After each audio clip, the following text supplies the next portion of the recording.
तो चलिए शुरू करते हैं पिछले 6 महीनों के सबसे इंपॉर्टेंट करंट अफेयर्स ज्योग्राफी के। Sir yes sir. तो सबसे इंपॉर्टेंट बात है, एक टॉपिक है लानीना। इसके डिलेट को लेकर न्यूज आई थी। अब मेरा मानना यह है कि ये टॉपिक ऐसे हैं कि इनके हर महीने आर्टिकल्स दिखते हैं, तो 100 आर्टिकल आएंगे तो क्या 100 बार तो पढ़ने से रहा मैं, क्यों ना एक बार कॉन्सेप्ट समझ लूं लानीना क्या होता है। वैसे मैं अभी भी आपको बताऊंगा El Nino La Nina by Sudarshan Gurjar, आप यूट्यूब पर डालोगे आपको क्लासेस मिल जाएंगी, बट फिर भी मैं आपको एक बेसिक हिंट बता देता हूं। सबसे पहले वर्ल्ड मैप इमेजिन करो। सर कर लिया, ये पैसिफिक ओशियन है, देख लिया। पैसिफिक ओशियन के दो हिस्से हो गए, एक इधर वेस्ट मान लो आपका और एक इधर मान लीजिए ईस्टर्न साइड पे। अब इनके ओशियन के वाटर में जब चेंज आता है टेम्परेचर में, तो जब पानी में चेंज आएगा तो हवा में चेंज आएगा, हवा में चेंज आएगा तो रेनफॉल में चेंज आएगा। तो वैसे ही लानीना तब आता है जब विंड्स जो हैं, ट्रेड विंड्स स्ट्रांग हो जाती हैं बहुत ज्यादा। तो जब ट्रेड विंड जब स्ट्रांग होने लगती है तो यहां पर कंपेरेटिवली वाटर वार्म बहुत ज्यादा होने लगता है। तो ये थोड़ा सा इस बार लोगों ने कहा कि डिले भी हुआ, और अभी जब मैं अब ये जब वीडियो बना रहा हूं तो ऐसी और भी खबर आ रही है कि लानीना के चलते इस बार भारत में भी ठंड बहुत होगी। तो अब एग्जाम पॉइंट ऑफ व्यू से सबसे पहला पॉइंट याद रखना कि लानीना से मानसून में फर्क पड़ता है। लानीना से साउथ वेस्ट मानसून बहुत स्ट्रांग हो जाता है, याद रखना। एल नीनो इसका उल्टा होता है, एल नीनो में मानसून खत्म हो जाता है, विफल हो जाता है, और इसमें जो है काफी ज्यादा तेज रहता है। कारण यह है कि गर्म हवा यहां से ऊपर उठकर इंडियन ओशियन में सिंक करती है, वहां हाई प्रेशर बनाती है, और वो फिर भारत की तरफ विंड जो तिब्बत का लो प्रेशर है उधर अट्रैक्ट होती है। तो लानीना में तेज बारिश भी हो जाती है इंडिया के रिस्पेक्ट में, ठंड भी थोड़ी सी जो है ज्यादा ही देखनी जाती है। तो इस तरह का बेसिक आपको कम से कम ये चीजें याद रहे। साथ ही साथ इन्होंने इसको, इंडियन मेट्रोलॉजिकल डिपार्टमेंट ने इसको इंडियन ओशन डाइपोल से भी कनेक्ट किया था। तो अब मैं फिर आपसे कह रहा हूं कि कनेक्शन कई बार काम के नहीं है, लेकिन इंडियन ओशन डाइपोल ये टॉपिक जरूर काम का है। फिर लानीना एलिनो जैसे जो सीन्स बताया मैंने वो बताया। तो अब जैसे आईओडी को भी मेरे हिसाब से आपको थोड़ा सा देखना चाहिए। अब उसमें शब्द क्या लिखा है, इंडियन ओशियन डाइपोल। डाइपोल शब्द क्या होता है, डाइपोल आप समझ लो दो ध्रुव, एक्सट्रीम्स। तो सबसे पहले इंडियन ओशियन में आ गया मैं। अब दो पोल का मतलब यहां पे वही बात लेनी मुझे कि एक इधर का हिस्सा एक इधर का हिस्सा, मतलब एक उधर वेस्टर्न साइड का हो गया, एक ईस्टर्न साइड का। सेम जैसे नॉर्मली यदि हम लोग बात करें, ये वेस्ट ले लेते हैं अपन इंडियन ओशियन और ये ईस्ट इंडियन ओशियन। तो जैसे अभी पैसिफिक में देख रहे थे हम कि वाटर में जब बदलाव आ जाता है तो एक बार पॉजिटिव फेज होता है आईओडी का और एक बार नेगेटिव फेज होता है। अब what is positive phase? Positive का मतलब आप समझना कि जब अरब सागर का पानी किसी साल बहुत ज्यादा गर्म हो जाता है, अब गर्म किसी भी कारण से हो सकता है, वो कभी अफ्रीका के क्षेत्र गर्म हो गया तो उससे लगा हुआ पानी गर्म हो गया, कभी इधर की विंड तेज हो गई तो पूरा पानी गर्म इधर आ गया। इसका उल्टा भी हो सकता है कि विंड धीमी हो गई तो पूरा पानी रिवर्स आ गया इस साइड। तो उसमें सब चीजों में नहीं पढ़ना आपने को, लेकिन रिजल्ट जरूर काम के रखना है। तो अरब सागर में जैसे पानी गर्म रहा, ज्यादा गर्म पानी, वाटर वेपर हमें खूब मिलेंगे, तो मानसून भारत में अच्छा होगा। तो पॉजिटिव में याद रख, कैसे रखवाता हूं कि हमारे लिए भी पॉजिटिव, हमारे लिए इंडिया के लिए पॉजिटिव कब, जब मानसून क्या हो, अच्छा हो।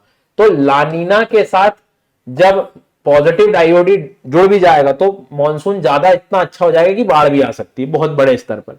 इस चीज को ध्यान रखना है। तो इस बार बोल रहे थे कि आईओडी जो है वो थोड़ी न्यूट्रल स्टेज में, कोई ऐसा पॉजिटिव नेगेटिव की तरफ तो नहीं दिख रहा है। नेक्स्ट इसके बाद जो है इंडियन ओशन डाइपोल का जो नेगेटिव फेज है, इसका उल्टा देखो, यहाँ पानी क्या हो गया, अब ठंडा हो गया। भाई ठंडे पानी से जब हवा जाएगी तो वाटर वेपर कहां से होगा, बिल्कुल ड्राई हवा रहेगी, शुष्कता। तो हमेशा याद रखो जब इसका नेगेटिव फेज होता है तब हमारे लिए ड्रॉट कंडीशंस बन सकती है, मानसून जो है वो कम हो सकता है। तो पॉजिटिव में हमारे लिए पॉजिटिव याद रखो, नेगेटिव में हमारे लिए नेगेटिव याद रखो। तो थोड़ा आईओडी की बेसिक चीजें भी आप लोगों को याद रखना है जी। नीचे की तरफ चला गया। तो सर मतलब मैं ये ठीक समझा हूं तो कि ये ला नीना के चलते आप बता रहे ठंडी भी ज्यादा होगी और बारिश भी ज्यादा होगी, तो मतलब कि स्वेटर और रेनकोट दोनों एडवांस में खरीदने का समय। बिल्कुल सर, मतलब एटलीस्ट मेरे को ऐसा लगता है कि कम से कम अभी विंटर सीजन की तो स्थिति अपने को स्वेटर की तो आवश्यकता पड़ेगी। और इस बार जनरली मैं खुद भी फील कर रहा हूँ कि कंपेरेटिवली विंटर थोड़ा ज्यादा ही है पिछले सालों की अपेक्षा। मैंने स्लाइड में इनके बीच का डिफरेंस भी दे दिया है, बट मैं बच्चों को रिकमेंड करूंगा कि यदि आप, अब मैं तो ये मान के चल रहा हूँ कि 2025 में आप अटेम्प्ट दे रहे हैं तो ये सब पढ़ लिया होगा अब तक। तो फॉर योर रिविजन पर्पस इस स्लाइड में मैंने डिफरेंस दे के रखा है। आप अपनी ईमानदारी से खुद को चेक करना, एल नीनो ला नीना बिल्कुल भी नहीं यदि आपने पढ़ा तो प्रॉपर इसका लेक्चर देखना, लेक्चर देखना, 1 से 1.5 घंटे की क्लास है वो। तो जिनने पढ़ लिया उनके लिए रिवीजन के लिए आप ये डायरेक्ट आप उठा सकते हो ये वाला कंटेंट। उसके बाद में डिले पूछता है कि इस बार जो ला नीना थोड़ा सा डिले भी हो गया था, तो उसका कंडीशन उन्होंने जो कुछ रीजंस बताया कि न तो पूर्ण रूप से ला नीना न एल नीनो कुछ कंडीशन आ भी नहीं पा रही थी, इसलिए थोड़ा सा लेट भी हो गया। साथ में क्लाइमेट चेंज का भी इन्होंने रीजन दिया इसमें, टेम्परेचर उतना जो चेंज आना चाहिए उतनी जल्दी चेंज भी नहीं आ रहा था। तो ऐसे कुछ वेरिएशंस इन्होंने बताए भी थे। अब देखो मैं आपको बता रहा हूं कि कितनी सारी न्यूज रहती है, लेकिन आपको मैं पीवाईक्यू दिखाता हूं कि कुछ भी पढ़ लो एकदम कॉन्टेक्स्ट आता है बेसिक। मतलब अभी कोई भी यदि देख रहा होगा इतनी देर से तो क्वेश्चन सॉल्व कर देगा। La Nina is characterised by unusually cold ocean temperature in the equatorial Indian Ocean. यही गड़बड़ हो गया। ला नीना अभी कहां पढ़ा था हमने, पैसिफिक में पढ़ा था, और ये क्या बोल रहा है, इंडियन ओशियन का बोल रहा है कि ये इंडियन ओशन में होने वाली घटना है। अरे इंडियन ओशन में तो इंडियन ओशन डाइपोल वाली घटना होती है। मतलब बेसिक अवेयरनेस पूछ रहा है वो। आगे की कंडीशन कह रहा है एल नीनो जो है वो वार्म ओशन टेम्परेचर होता है इक्वेटोरियल पैसिफिक। चलो पैसिफिक में हो रहा है वो, अपने को आगे से कोई मतलब ही नहीं, यही अपनी बात तो खराब हो गई कि भैया इंडियन ओशन में नहीं होता, लानीना जो है वो कम से कम पैसिफिक में। दूसरा भी यदि पढ़ेंगे कि एल नीनो का एडवर्स इफेक्ट मानसून पे होता है, बट लानीना का कोई इफेक्ट नहीं होता मानसून पे। ये बात भी बिल्कुल गलत है। एल नीनो का हो रहा है तो भैया लानीना का तो होगा ही। तो यहां पर ये दोनों चीजें एक तरह से रॉन्ग इसलिए भी चली जाए, मतलब आप क्वेश्चन के पैटर्न देखो कि बेसिक जानकारी उठाने, अब वो अभी तहस नहस में अंदर नहीं चला जाना है बिल्कुल न्यूज़पेपर में कि आर पार पढ़ लूंगा कुछ भी पढ़ लूंगा। वो कॉन्टेक्स्ट बस पूछने में लगा हुआ। 2017 का एक क्वेश्चन है, आईओडी का फिनोमेना पूछ रहा है वो, जैसे इंडियन ओशियन डायपोल का। वो देखो सर इसमें सेम वही का वही पैटर्न कि Indian ocean dipole, Indian ocean मतलब वेस्ट इंडियन ओशन और ईस्ट इंडियन ओशन के बीच में। तो यहां तक तो सब सही लिखा उसने कि ये एसोसिएशन होता है, फिनोमेना होता है ट्रॉपिकल वेस्टर्न इंडियन ओशन में और ट्रॉपिकल ईस्टर्न। देखो सर लास्ट में क्या लिख दिया, लास्ट में इसने पैसिफिक लिख दिया। तो अब इंडियन ओशन डायपोल पैसिफिक से कोई रिलेशन ही नहीं है इसका, तो ये फिर गलत हो गया।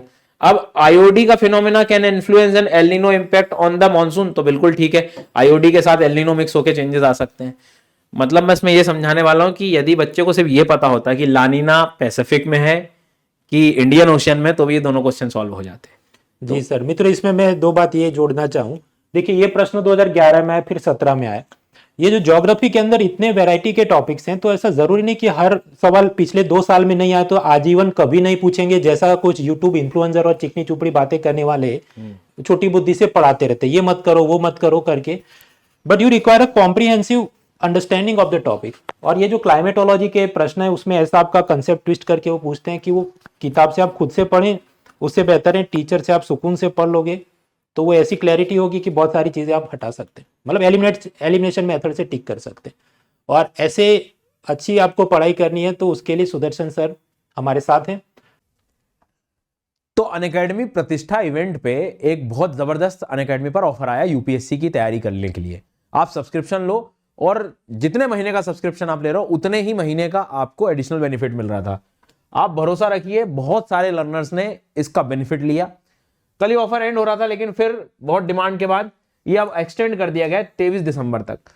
घर बैठ के इंडिया के टॉप एजुकेटर से पूरी तैयारी करो, हर सब्जेक्ट एक्सपर्ट मिलेंगे आपको, लाइव क्लास मिलेगी, रिकॉर्डेड सेशन मिलेंगे।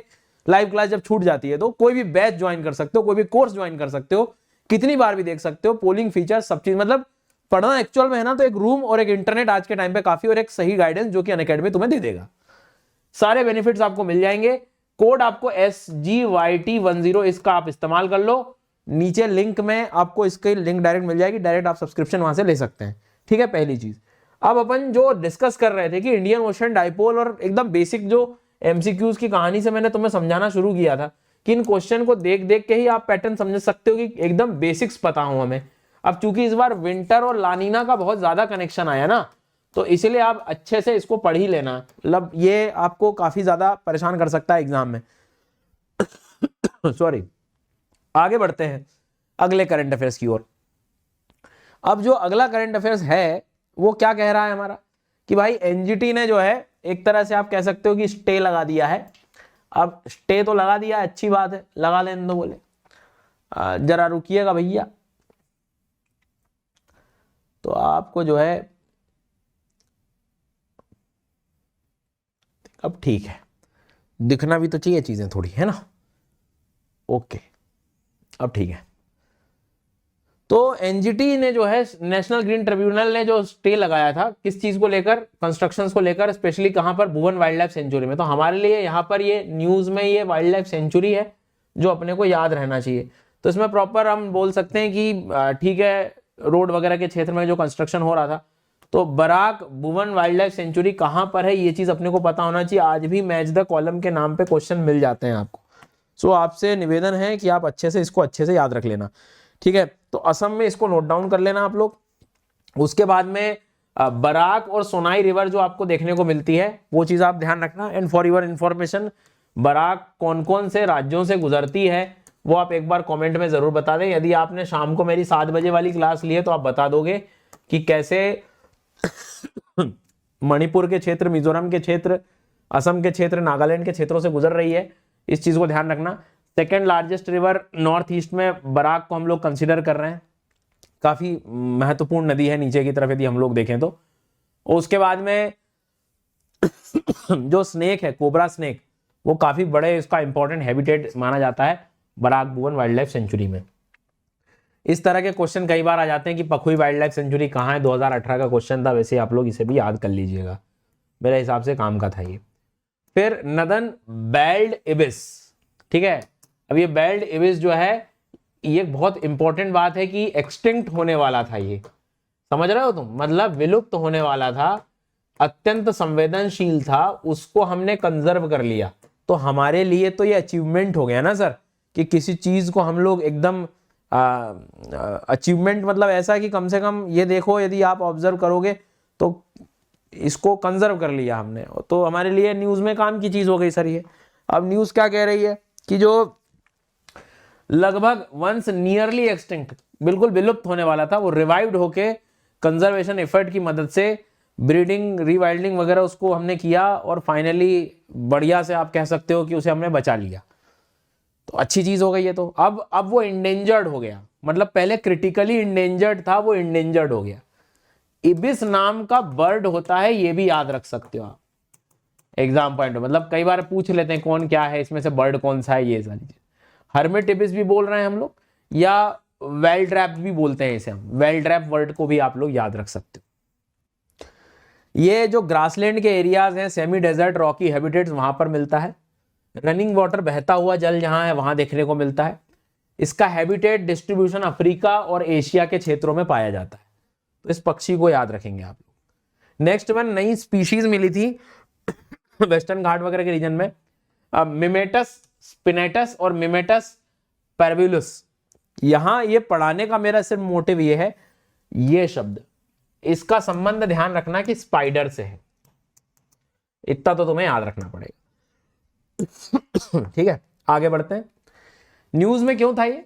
तो जूलॉजिकल सर्वे ऑफ इंडिया ने रिसेंटली डिस्कवर की है स्पाइडर की स्पीशीज वेस्टर्न घाट के रीजन में, दक्षिणी वेस्टर्न घाट के रीजन में।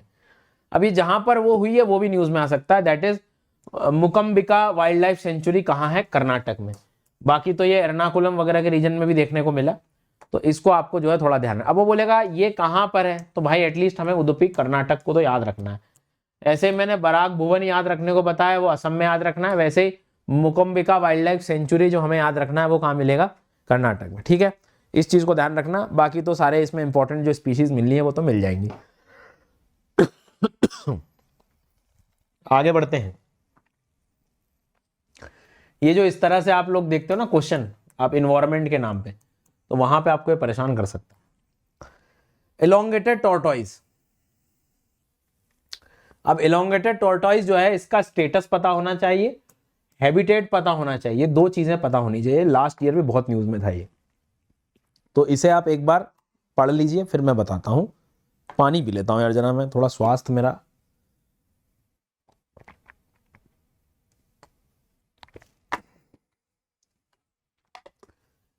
अब तुमको पता लग ही गया होगा कि इसको पढ़ना क्यों है। अत्यंत संवेदनशील है ये, बहुत ज्यादा खतरे में है।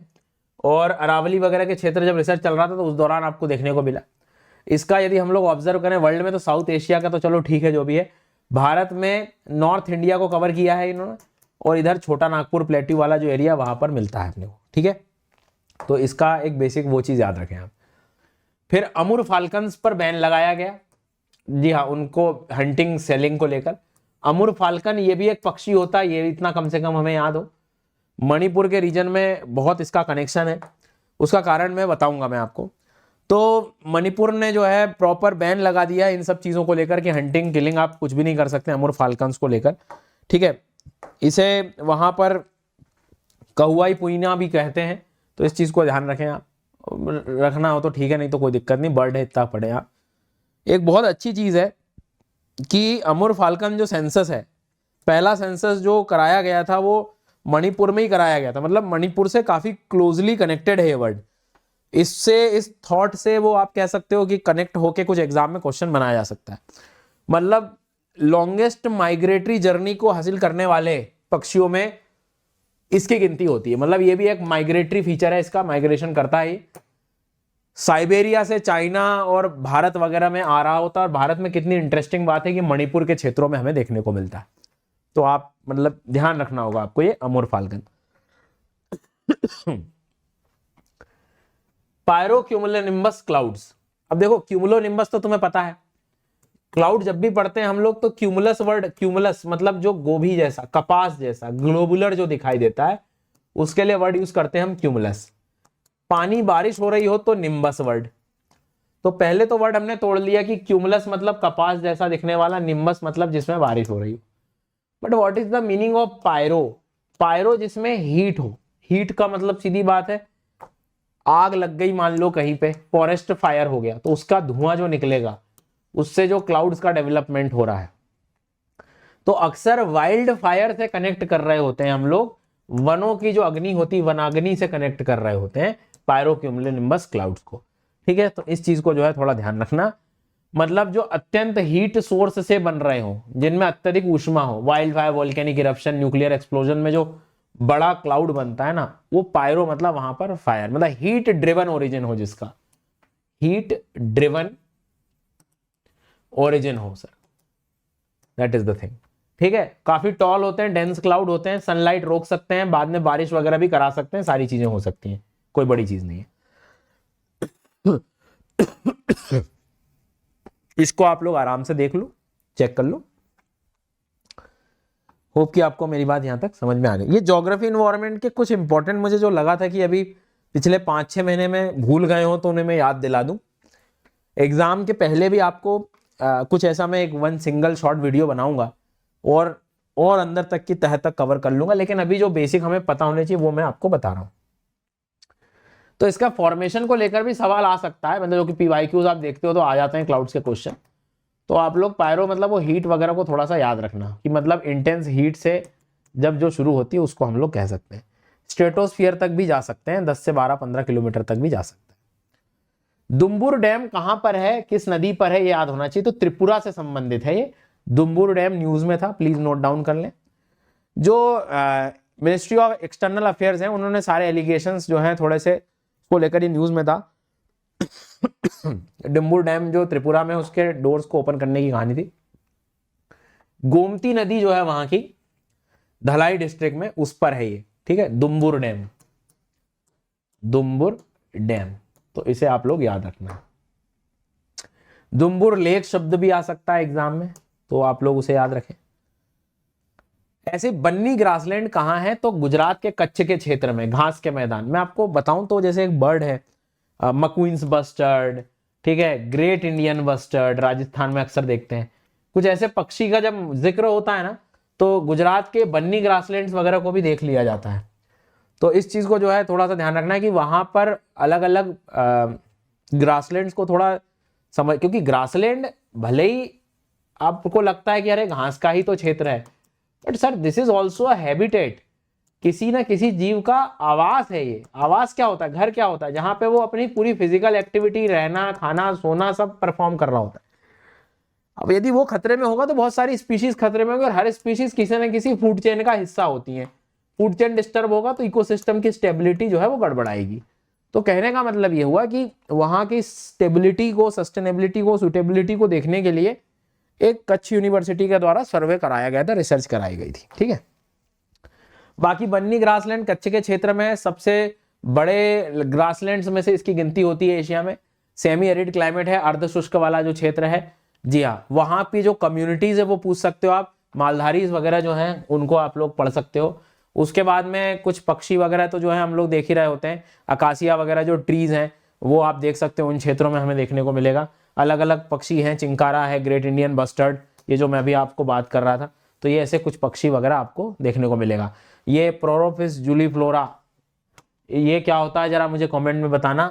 इसका जो एक्चुअल में ट्री है, ये न्यूज में आ तो ठीक है, एग्जाम में भी आ चुका है ये क्वेश्चन, पढ़ा होगा आपने। तो इस तरह के घास के मैदानों से संबंधित क्वेश्चन आ जाता है कि मतलब, क्योंकि वहां पर जनरली हम लोग क्या देख रहे होते हैं कि बार बार आग लग जा रही होती है घास के मैदानों में, तो पेड़ पौधे लग नहीं पाते, छोटे छोटे पेड़ पौधे होते हैं आग में जल जाते हैं। तो घास के मैदानों की एक खास बात होती है कि वहां पर फॉरेस्ट या कोई और इकोसिस्टम आ नहीं पाता है। मतलब जनरली देखो ना, ट्रीज डू नॉट रिप्लेस, पेड़ लग ही नहीं पाते, क्योंकि वहां पर आग वगैरह बहुत आराम से लग जाती है, तो छोटे मोटे जो बीज होते हैं, पौधे वगैरह होते हैं, वो वैसे ही हट जाते हैं। अब कुछ नई रामसार साइट्स थी, तो मैं बस आपको याद दिलाने आया हूं कि भैया ये टॉपिक भी न्यूज में रहा है। अब इसका एक ही तरीका है, आप जो शाम की 7 बजे वाली मेरी स्पेशल क्लास होती है अनअकैडमी की, उस पर मैं हमेशा सीरीज कराता हूँ प्रोटेक्टेड एरिया नेटवर्क वाली।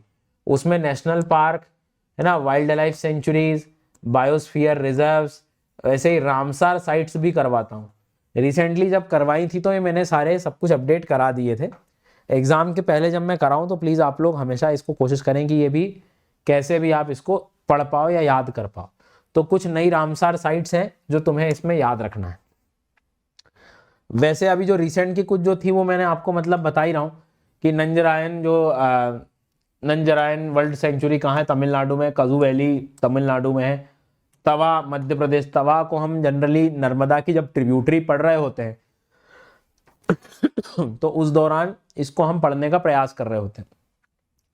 तो तवा का पूछ सकता है वो कि किसकी ट्रिब्यूटरी है, तो नर्मदा रिवर की। उल्टा सवाल पूछ सकता है कि कौन सा टाइगर रिजर्व है वहां पे, सतपुड़ा नेशनल पार्क है ना। बोरी वाइल्ड लाइफ सेंचुरी भी वहां पर आपको देखने को मिलेगा। बोरी शब्द, बोर और बोरी दोनों में अंतर है। ऐसे कजू वैली में यदि हम लोग देखें तो तमिलनाडु के रीजन में हमें देखने को मिलता है, बिल्कुल ठीक बात है। और बंगाल की खाड़ी से क्षेत्र से जो है कनेक्टेड है। उप्पुकल्ली क्रीक वहां पर हमें देखने को मिलता है। क्रीक मतलब जहां से पानी अंदर तक पहुंच रहा होता है, इरोडेड पार्ट होता है कोस्टल रीजन्स में। उसके बाद में काफ़ी सलाइन वाटर लेक एक तरह से आप कह सकते हो। उसके बाद में नंजरायन में भी जो गूस बर्ड पक्षी है वो अपने को याद रखना है, पेलिकन्स है, हेरॉन्स हैं, इनके कारण ये प्रसिद्ध रहा और इसको रामसार साइट में रखा। आप कमेंट में मुझे बताओ कि नागिनट्टी वगैरह जैसे नाम हमने पढ़े हैं, कहीं तो पढ़े होंगे या आपने सुना होगा, तो मुझे बताओ ये कहाँ पर पढ़ा है हमने।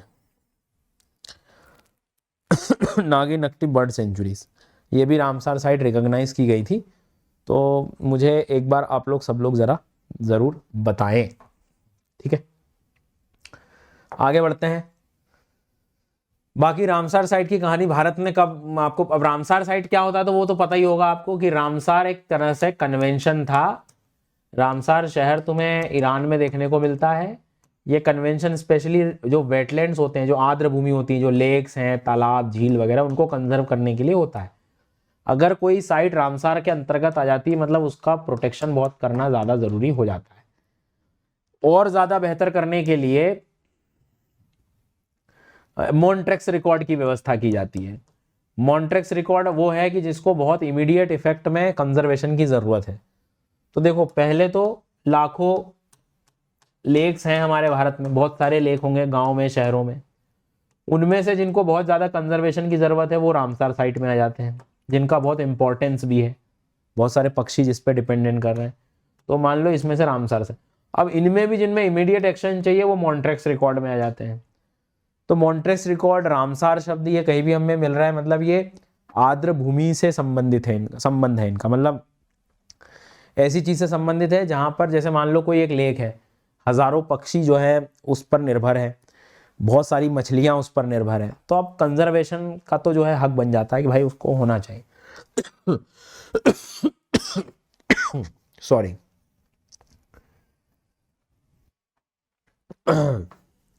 अब गिनती जब हम करते हैं, आप वो मेरी जब क्लास लेंगे ना शाम को 7 बजे वाली, तो उसमें मैंने मैपिंग से याद, देखो शाम को 7 बजे उस क्लास में आने में कोई नुकसान नहीं है। अगर आप सोचो ये तो ऐप पे ले जा रहा है मेरे को, या तो आप ये सोचते रहो, कोई प्रॉब्लम नहीं। लेकिन तुम एक बार आके जब देखोगे कि यार यहाँ पर पोलिंग करा के व्यक्ति फ्री में चीजें याद करा के दे रहा है, तो क्या दिक्कत है। मतलब आओ, अब यहाँ नहीं करा सकते अपन पोलिंग, वहां करके कम से कम ये 85 के आसपास जो तुम पढ़ते रहते हो वो याद हो जाएंगे। तमिलनाडु इस समय सबसे ज्यादा रामसार साइट लेके बैठा है, उसके बाद में उत्तर प्रदेश आपको देखने को मिल जाएगा। और ये रामसार साइट वगैरह के ऑफशोर वेटलैंड्स वगैरह में क्वेश्चन अक्सर आते रहते हैं। Now coming to the next part, that is dark tourism. Dark, अब इस शब्द को आप देखोगे ना, मतलब डार्क शब्द को अक्सर देखोगे तो थोड़ा सा नेगेटिव सेंस में जा सकते हो आप, है ना। अब जैसे आपको याद आएगा जो केरला वाला वयनाड रीजन था, वो क्यों न्यूज में था कि भैया वहां पे बाढ़ आ गई, लैंडस्लाइड आ गया, बहुत ज्यादा भूस्खलन हुआ, बहुत सारे लोगों की जान चली गई। अक्सर मैं हमेशा कहता हूं कि नेचर तो अपना काम कर ही रहा है। अगर वहां ज्यादा लोग रहने लगे, पॉपुलेशन ज्यादा हो गया, कंस्ट्रक्शन ओवर कंस्ट्रक्शन हो गया, तो फिर वही नेचुरल एक्टिविटी, वही हजार्ड, वही खतरा, प्राकृतिक खतरा डिजास्टर में बदल जाता है। तो वयनाड में लैंडस्लाइड हो रहा है, वहां लोग रह रहे हैं, यदि वो टूरिस्ट प्लेस है, अब वहां मान लो कोई नहीं रहता, कोई ज्यादा बायोडाइवर्सिटी नहीं होती, बस लैंडस्लाइड हो जाता, तो न तो वो न्यूज में आ रहा होता, ना तुम उसको डिजास्टर की श्रेणी दे रहे होते। तो आपदा तभी बोल रहे होते हो जब वहां पर हम जाकर वहां वल्नरेबिलिटी बढ़ा देते हैं, संवेदनशीलता बढ़ जाती है। और आसानी से समझाता हूं, मान लीजिए नदी का किनारा है, एक तरफ लोग यहां रह रहे हैं और एक तरफ लोग यहां ऊपर रह रहे हैं, ये नदी का पानी है। तो 1 और 2 में से वल्नरेबल 1 ज्यादा है, क्योंकि ये करीब है, कल को बाढ़ आएगी तो इनको ज्यादा नुकसान है, इनके लिए वही चीज एक आपदा बन जाएगी, डिजास्टर, फ्लड। इनके लिए नहीं बनेगी क्योंकि ये उतना ही दूर है। तो कोई प्लेस यदि वहां नेचुरल हजार्ड है, वहां कोई खतरा है, और वहां हम टूरिज्म प्रमोट कर रहे हैं और वहां ओवर कंस्ट्रक्शन हो रहा है, सारी चीजें मैनेज नहीं हो पा रही, तो वो फिर डिजास्टर की ओर ले जाता है।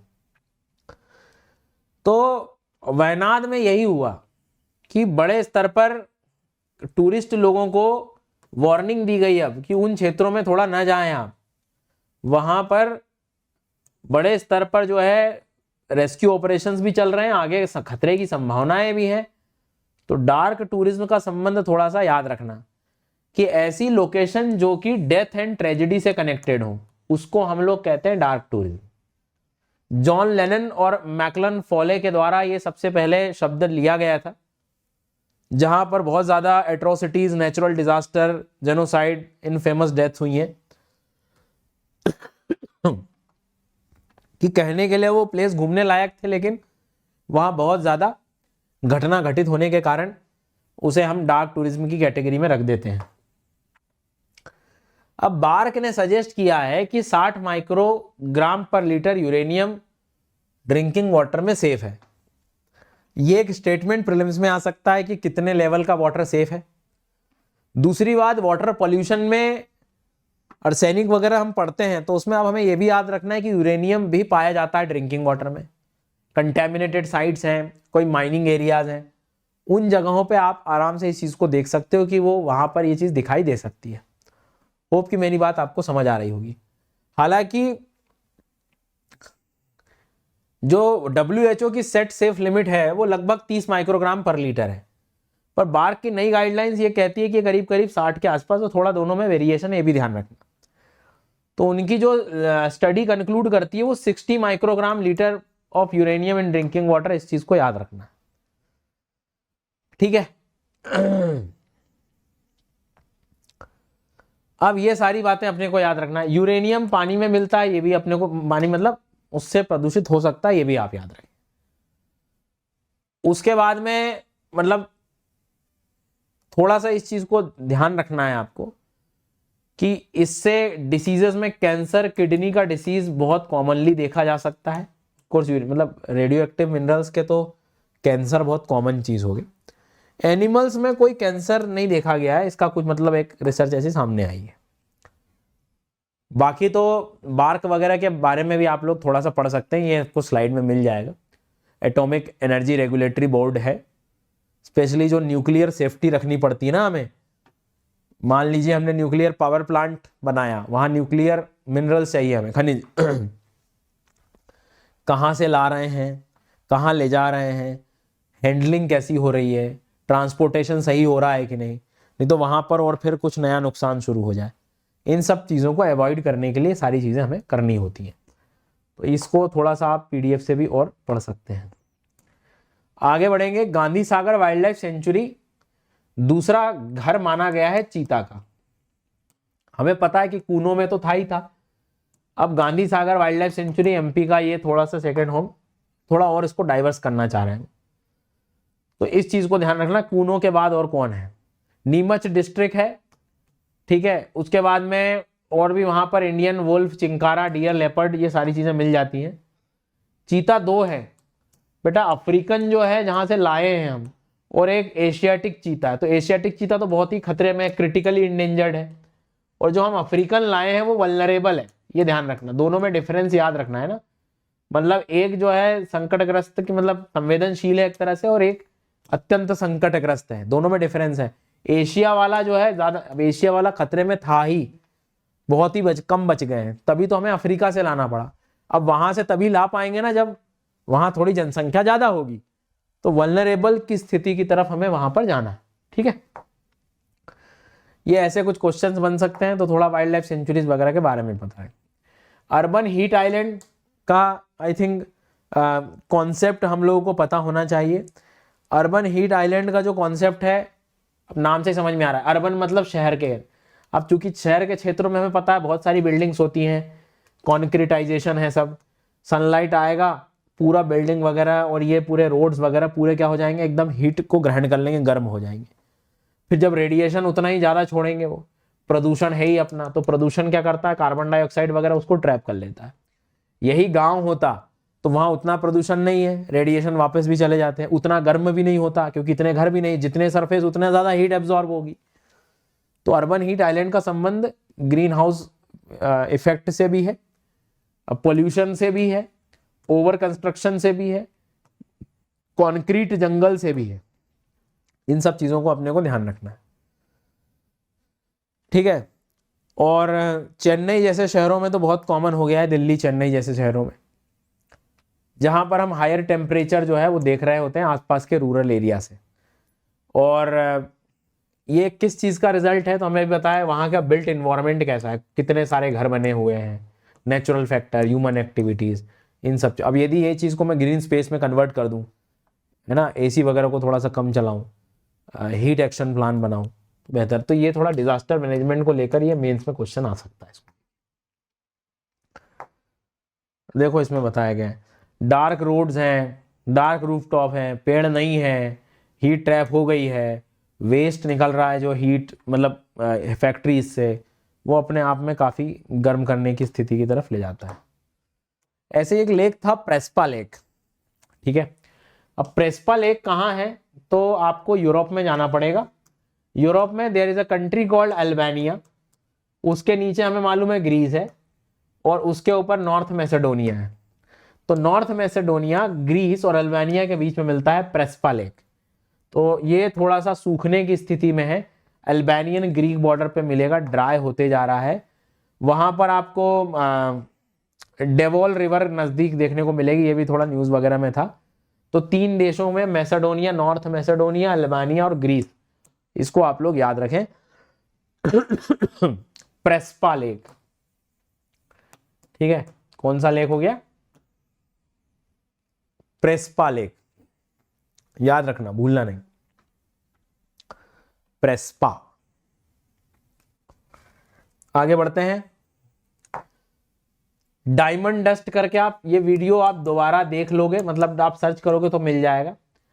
हो ये रहा है, बहुत बेसिक कॉन्सेप्ट है कि अब सनलाइट जितना आएगा, हमने तो प्रदूषण बहुत करके रखा है, तो सनलाइट अर्थ को तो गर्म कर ही देता है, फिर अर्थ अपने रेडिएशन रिलीज कर रही होती है, तो वो प्रदूषण रोक लेता है, इस हीट को प्रदूषण रोक लेता है, तो ज्यादा गर्मी बढ़ जाती है। ऐसा करता हूं, सनलाइट को थोड़ा कम आने देता हूं, एनर्जी ही जरा कम पहुंचेगी तो गर्मी कम होगी। तो पृथ्वी की कूलिंग के लिए हम डायमंड डस्ट का इस्तेमाल कर रहे हैं। डायमंड डस्ट में क्या होता है कि सनलाइट रिफ्लेक्ट बैक हो जाएगा। इसको बहुत डिटेल में मैंने पढ़ाया है, यूट्यूब पे आप सर्च भी कर सकते हैं, इस topic by Sudarshan Gurjar, diamond dust by Sudarshan Gurjar, तो आपको मिल जाएगा। तो प्रीलिम्स में क्वेश्चन ऐसा बन सकता है कि जियो इंजीनियरिंग के तहत मैंने पढ़ाया था ये, है ना,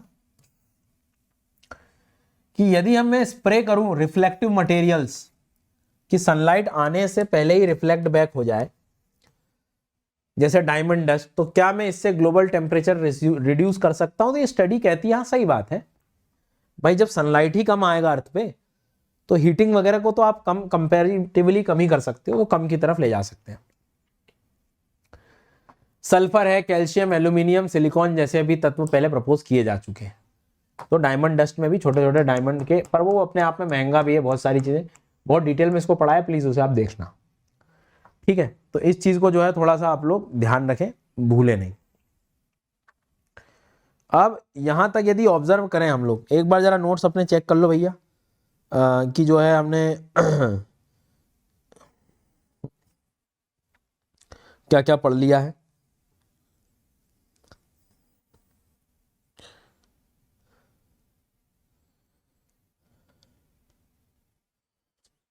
ठीक है, उसके बाद में आगे बढ़ते हैं।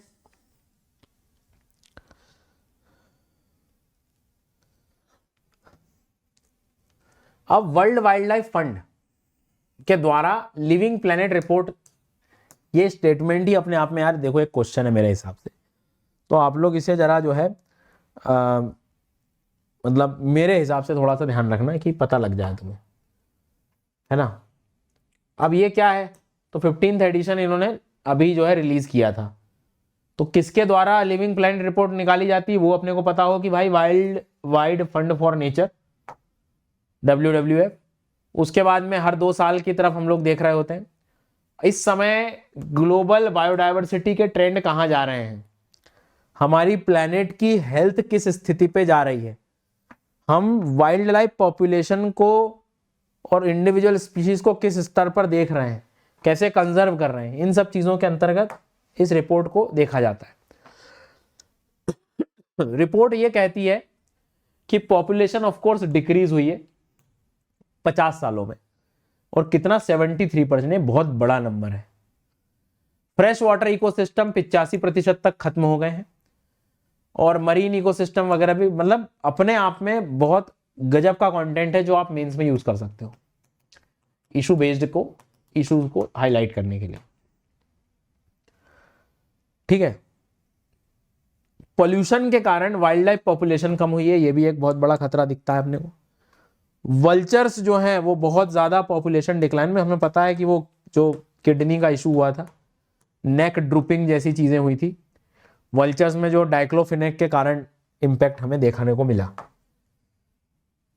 अब वाइल्ड लाइफ पॉपुलेशन की जनसंख्या लेकिन बड़ी है गुजरात में 1976 के बाद, स्टेट गवर्नमेंट का कहना है। जंगली गधे, एक 10th wild life population estimation लगाया गया अक्टूबर 2024 में, और उसके अनुसार गुजरात फॉरेस्ट डिपार्टमेंट के अनुसार ये देखा गया कि लगभग 26% राइज हुआ है। तो भैया ये राइज वाला स्टेटमेंट को याद रखना आप लोग। गुजरात में जैसे सुरेंद्र नगर है, कच्छ है, पाटन और बनासकांठ, मोरबी, अहमदाबाद के क्षेत्रों में ये जंगली गधे हमें देखने को मिलते हैं, वही सेमी एरिड इनका हैबिटेट है। ऐसे ही अगला एक है हॉर्सशू क्रैब्स। ये मैं पढ़ा ही इसलिए रहा हूं कि आपको ये पता लग जाए कि भैया हॉर्सशू क्रैब्स जो है वो उड़ीसा के क्षेत्रों में पाए जाते हैं। देख लो आराम से, horseshoe crab Orissa Balasore coast में देखने को मिला, उनकी जनसंख्या हैबिटेट को स्टडी किया गया था। इनको एक अच्छी चीज बोलते हैं लिविंग फॉसिल्स भी कहा जाता है, क्योंकि ये बहुत पहले से एग्जिस्ट करते हैं हमारे पृथ्वी पे, 445 मिलियन, मतलब बहुत हिस्टोरिकल एविडेंसेस दे सकते हैं, और ये ग्लोबली पाए जाते हैं। भारत में जो है हमें उड़ीसा कोस्ट के रीजन में हमें काफी देखने को मिलता है। हाई टाइड्स वगैरह के दौरान ये बह के आ जाते हैं।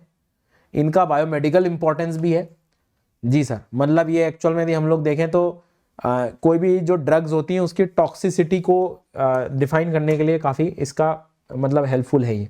तो मित्रों हमारी पढ़ाई जारी है, 6 महीने के करंट अफेयर्स काफी सर आपने मेहनत से कॉम्प्रिहेंसिव स्लाइड्स बनाई, ये अब हम लगभग आखिरी मुकाम पे पहुंच रहे हैं। ये क्या सर कुछ नया?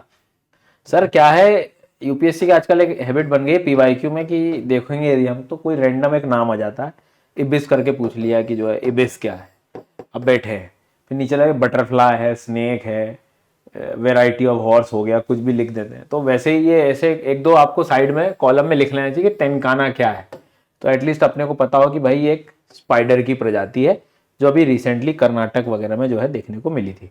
तो एटलीस्ट कम से कम नहीं कुछ खूब ज्यादा पढ़ने की जरूरत नहीं, बट पता हो कि ये, क्योंकि ए बी सी डी वो आप देखना पीवाईक्यू सॉल्व करेंगे तो 4 आपको छोटे छोटे वो देखने को मिल जाएंगे। तो अपने को अच्छे से याद रखना कि टेनकाना तो 10 मकड़ी ऐसे याद कर लो तुम, नहीं याद हो तो 10 से ऐसे कुछ लगा के एटलीस्ट। उसके बाद में उसके आसपास का पूरा जो इसका हैबिटेट है, तो पेनिनसुलर रीजन इमेजिन कर सकते हो, थोड़ा कर्नाटक रीजन वगैरह में, तो इतना भी आप कर लोगे तो काफी है मेरे हिसाब से।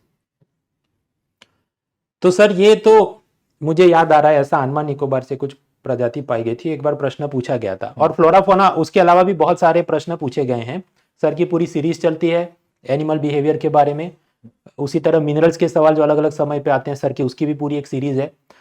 तो कुछ भी मिस नहीं हो जाए इसलिए अनअकैडमी पर सर की प्रोफाइल को आप फॉलो करें, उसमें सारे आपको स्पेशल क्लासेस मिल जाएंगे।